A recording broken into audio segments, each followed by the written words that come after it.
ഓണായിട്ട് നല്ല പാലട പായസം കിട്ടുന്ന സ്പോട്ട് അന്വേഷിച്ച് നടക്കണോ നിങ്ങൾ? എന്നാൽ നല്ല അടിപൊളി പായസം കിട്ടുന്ന സ്ഥലങ്ങൾ ഞാൻ പരിചയപ്പെടുത്തി തരാം.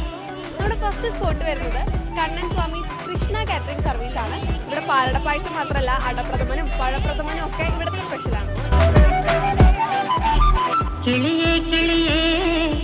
അപ്പൊ നമ്മുടെ നെക്സ്റ്റ് ലൊക്കേഷൻ വരുന്നത് ഉണ്ണീസ് പായസക്കടയാണ്. ഇവിടുത്തെ സ്പെഷ്യൽ എന്താണെന്നൊക്കെ ചേട്ടനോട് തന്നെ ചോദിക്കാം. പായസക്കടയിലെ പായസം 4 ടൈപ്പാണ്. പാലട പ്രഥമൻ, അടപ്രഥമൻ, പരിപ്പ് പ്രഥമൻ, ഗോതമ്പ് പ്രഥമൻ. അപ്പോൾ ഈ ഒരു ലൊക്കേഷൻ വരുന്നത് ക്രിസ്റ്റഫർ ജംഗ്ഷനിലെ റാഫേൽ സ്കൂളിന്റെ വഴിയിലാണ്. നിങ്ങൾക്ക് ഏറ്റവും ഇഷ്ടപ്പെട്ട പായസം ഏതാണ്? പാലട എന്നായിരിക്കുമല്ലേ മിക്ക ആൾക്കാരുടെ ഉത്തരം. നിങ്ങൾ എപ്പോഴെങ്കിലും ആലോചിച്ച് നോക്കിയിട്ടുണ്ടോ ഈ പാലട പായസം എവിടെയാണ് ആദ്യമായിട്ട് കണ്ടുപിടിച്ചതെന്ന്? വേറെ എവിടെയല്ല, അത് നമ്മളുടെ തൃശ്ശൂരാണ്. കേരളത്തിലേക്ക് ആദ്യമായിട്ട് പാലട പായസം കൊണ്ടുവരുന്നത് അമ്പിസ്വാമിയാണ്. സെന്റ് തോമസ് റോഡിലെ കിഴക്കേക്കോട്ടയ്ക്ക് മുൻപായിട്ട് ചെറിയത്ത് ബിൽഡിങ്ങിലാണ് അമ്പിസ്വാമിയുടെ